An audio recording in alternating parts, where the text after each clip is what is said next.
தங்கச்சிக்கு வந்து 8 வருஷமா குழந்தை இல்லை. நாங்களும் எவ்வளவோ டாக்டர்கிட்ட போய் பார்த்துருக்கோம், எவ்வளவோ வந்து செலவழிச்சிருக்கோம். ஆனால் குழந்தை பாக்கியமே வந்து இல்லை அப்படின்னு வந்து சொல்லிட்டாங்க.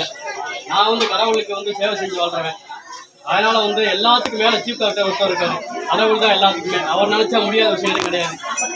அதனால வந்து முதல்ல புத்துப்பயிலுக்கு கூட்டு வந்த அடுத்த பௌர்ணமியிலே தங்கச்சி வந்து பிரெக்னென்ட் ஆகி இப்போ வந்து ஆண் குழந்தை பிறந்திருக்கு. எங்க தெருவுல என்னோட தங்கச்சி மாதிரி எத்தனை தங்கச்சி மாதிரி இருக்காங்க. அவங்கள பூரா சொல்லி கூட்டு வந்திருக்கேன். இப்ப அவங்கெல்லாம் வந்து ஒரு 11 பேர் வந்து இப்போ வந்து வாசமா இருக்காங்க.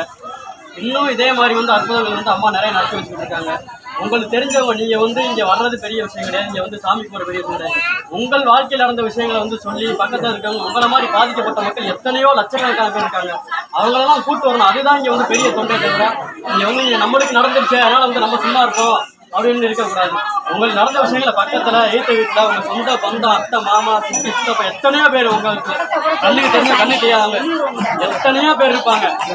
அவங்களாம் நீங்க சொல்லி இங்க கூட்டு வரணும். அவங்க வாழ்க்கை நல்லா நடக்கணும். அவங்களோட புண்ணியம் சேர்ந்து உங்களுக்கு தான் சேரப்போகுது. நீங்க எவ்வளவு காசு சம்பாதிச்சாலும் வீட்டை நிக்க போற கிடையாது. 5 நிமிஷத்துல நீங்க என்ன எவ்வளவு தொண்டு பண்றீங்களோ அந்த தொண்டு தான் வட்டி மரம் வந்து பிற்காலத்தை வந்து சேரப்போகுது. ஆனா தயவு செய்து நல்லா வந்து சாமி கும்பிடுங்க, நல்லா வந்து தொண்டு செய்யுங்க, உங்களுக்கு நல்லா வளைங்க. உங்களோட கோரிக்கை எல்லாமே வந்து நிறைவேறும். எந்த ஒரு கோரிக்கையா இருந்தாலும் மனசு கண்டிப்பா நிறைவேறும். சாமி நல்லா கும்பிடுங்க. பக்கத்துல இருக்குன்னு சொல்லி அவங்களே கூப்பிடுவாங்க. அதே மாதிரி கோவிலுக்கு வந்து கரண்ட் வந்து மின்சார வசதி இல்லை. இது வந்து சோலார் மூலமா தான் இதாகிட்டு இருக்கு. நிறைய பேர் நைட்டு தங்குறாங்க, சின்ன குழந்தை வச்சு தங்குறாங்க. அவங்களுக்கு வந்து அந்த கரண்ட் வந்து இந்த மின்சார வசதி வந்து இல்லாம இருக்கு.